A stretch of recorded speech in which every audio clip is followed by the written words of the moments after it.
Nuestra mente es dual. En el capítulo 9, sección 7, las dos evaluaciones, nos explica muy claramente la contradicción que vive nuestra mente. La voluntad de Dios es que encontremos la salvación. Por lo tanto, Dios nos ha proporcionado los medios para encontrarla de una manera posible y fácil, aunque nos cueste verlo. Nuestra mente está acostumbrada a lo difícil. No sabemos manejarnos con lo fácil. Agarramos siempre el camino complicado. No tenemos que buscar la salvación lejos de nosotros, sino en nosotros y en los hermanos que tenemos cerca. La voluntad de Dios es que seamos felices ahora. Nuestra voluntad también es esta, y la de nuestros hermanos también. ¿Qué nos está pasando que no estamos experimentando esto que parece tan fácil? Parece que hay otro ser al que le damos más credibilidad que a la palabra de Dios, que a nuestra naturaleza, que a la naturaleza de nuestros hermanos. ¿Qué locura es esta que estamos viviendo?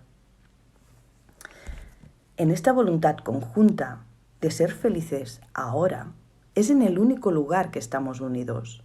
Nosotros encontramos la paz cuando aceptamos esto.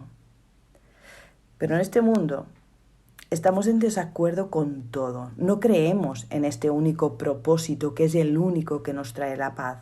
Por eso, para encontrar la paz, tenemos que aceptar la expiación que deshace nuestra locura de separación, nuestra locura del ego.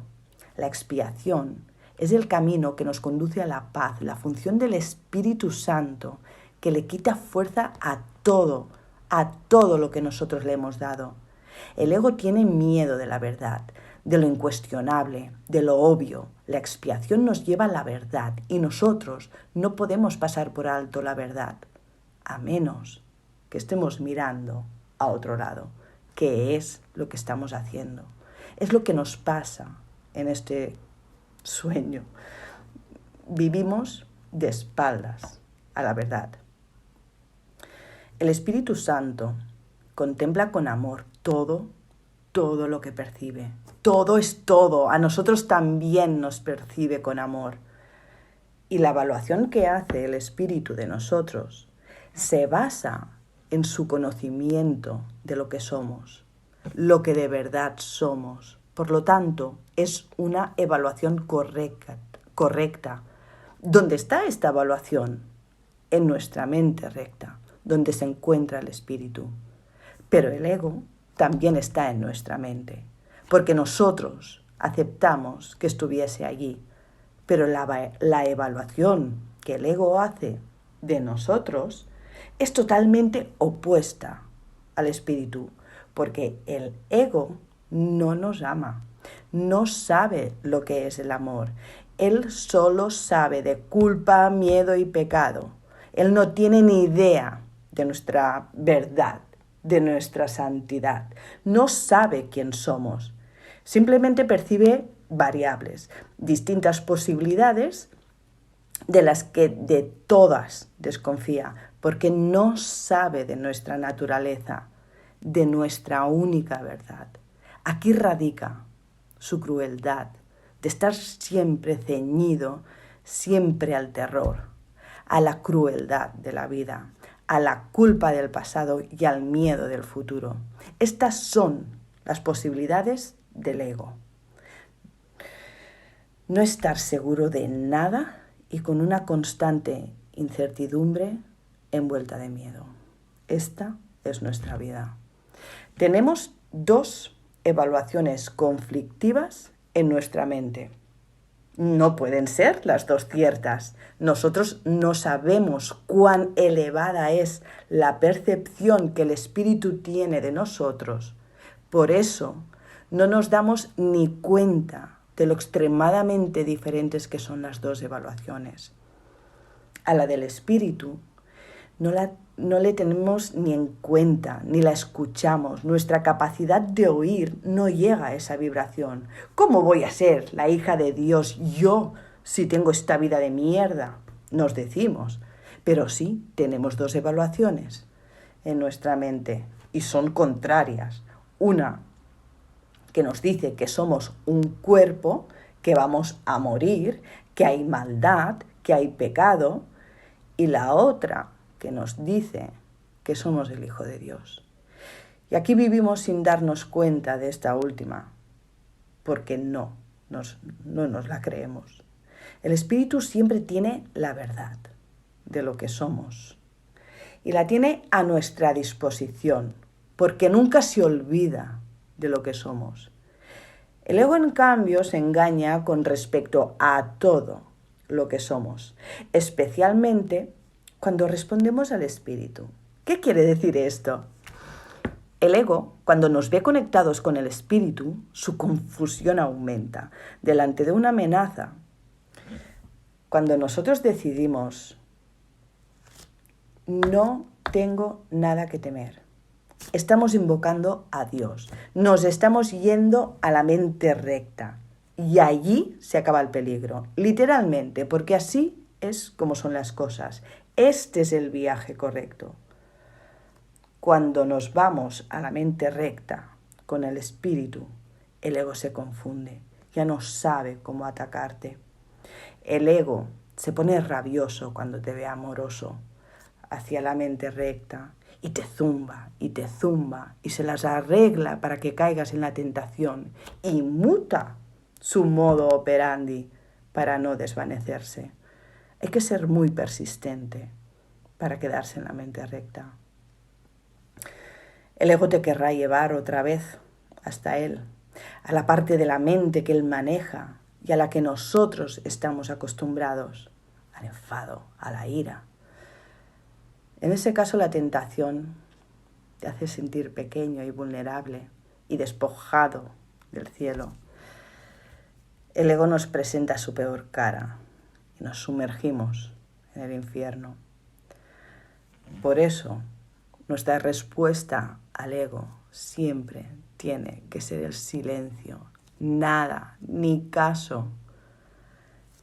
Si nos vemos incapaces de ser amorosos, no podremos ser felices. Y eso es lo que quiere el ego.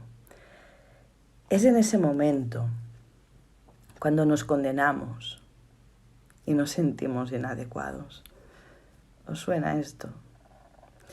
Una vez nos metemos en el fango al que el ego nos ha llevado, le seguimos pidiendo ayuda al ego, que nos saque de donde él nos ha metido.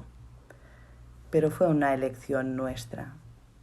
El ego no tiene poder sobre nosotros, lo escogimos nosotros. ¿Se entiende esta locura? ¿Cómo podemos escapar de esta evaluación del ego, valiéndonos de los mismos métodos que el ego forja para mantener esta imagen nuestra? No podemos evaluar un sistema de creencias de mente desde su interior. Lo único que podemos hacer es salirnos de allí, examinarlo desde una perspectiva de cordura y notar la diferencia. Tenemos que salirnos y observar cómo funciona el mundo y ver la locura. Es increíble cómo tenemos la cabeza aquí. Aunque disponemos de la grandeza de Dios, nosotros hemos elegido ser insignificantes y lamentarnos de nuestra pequeñez y nos quejamos y lo damos por sentado, pero no nos paramos a pensar quién decidió esto que me está pasando, de dónde sale que yo sea pequeño. La falta de conocimiento es nuestra renuncia a saber. En este mundo no queremos renunciar al ego, al contrario, renunciamos al conocimiento, al verdadero ser que somos, y eso es una elección nuestra y solo nuestra. Ya nos podemos lamentar todo lo que queramos, que somos nosotros mismos los listos que elegimos el barro.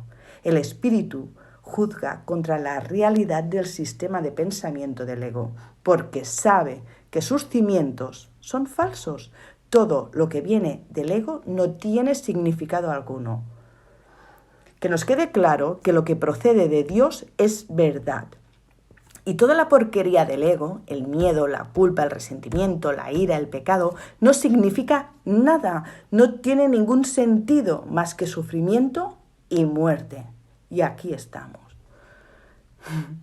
Un curso de milagros nos dice, siempre que pongas en duda tu valía, di, Dios mismo está incompleto sin mí. Recuerda esto cuando el ego te hable asustándote.